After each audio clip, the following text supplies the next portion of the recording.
maze ndabwire yuko umunsi mukuru wa Kristo umwami wawutanguje ni n'ubweranda Papa Pio wa 11 mu 1925. Ico gihe rero hari yubile wari umwaka wa yubile y'imyaka 1906 habaye inama nkuru y'Inise. Aho Inise niho abari muri iyo nama, episkopi ari muri iyo nama bahabwa bafashwe n'umutima mwera bahabwa gutegera akaranga ka Kristo nk'umwana w'Imana akaba umwami w'ijuru n'isi.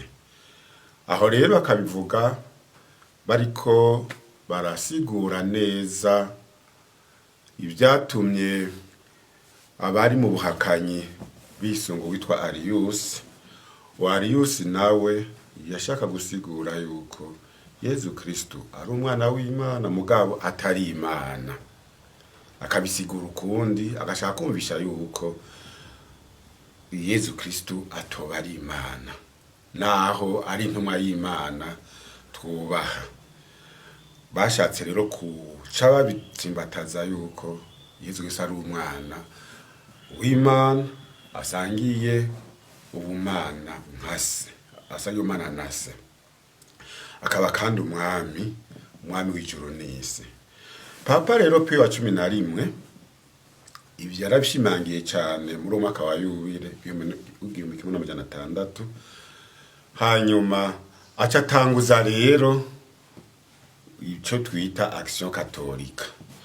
Ico gihe hariko haratsimbatara intwaro z'igitugu, ico bita dictature muri iyo myaka iburaya.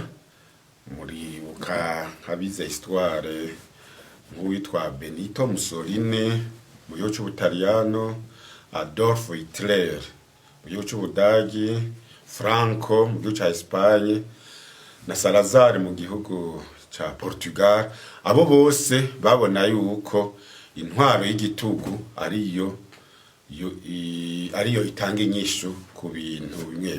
Buriyo ntabwo y'igitugu rero benshi bitwaza ugwaruka ugashaka kuruboha kugira ngo ruba ariko rushigikira iyo migambi y'abo bategetsi. Abategetsi nabo ahanini bashimikira ku vyumviro by'ubuhakanyi, bagashaka kwerekana ko ari bo bakwiye gusengwa.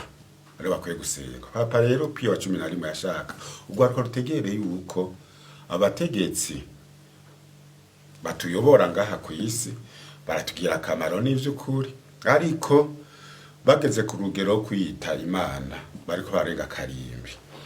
Yashaka rero ko ugwaruka rutahura yuko Imana mu mwana wa Yezu Kristo ariho turonka umwami w'ukuri, umwami w'isi n'ijuru, ariwe twese tugiye kwagukira. Imihari rero intumbero yayo niyo nukugira ngo ihe ugaruka gutegera yuko Kristo ariwe mwami w'abami, mwami w'isi n'ijuru, kandi umwami atugwanira gose, atugwanira kugira nganje ya shetani ntidutsinde. N'ubu rero nico turiko turashaka yuko ugwaruka gotahura gwegukire Yezu Kristo niwe mwami w'ukuri, kandi niwe n'abategetsi bose bakura kubwo bukuru mu gihe bemeye kumugamba.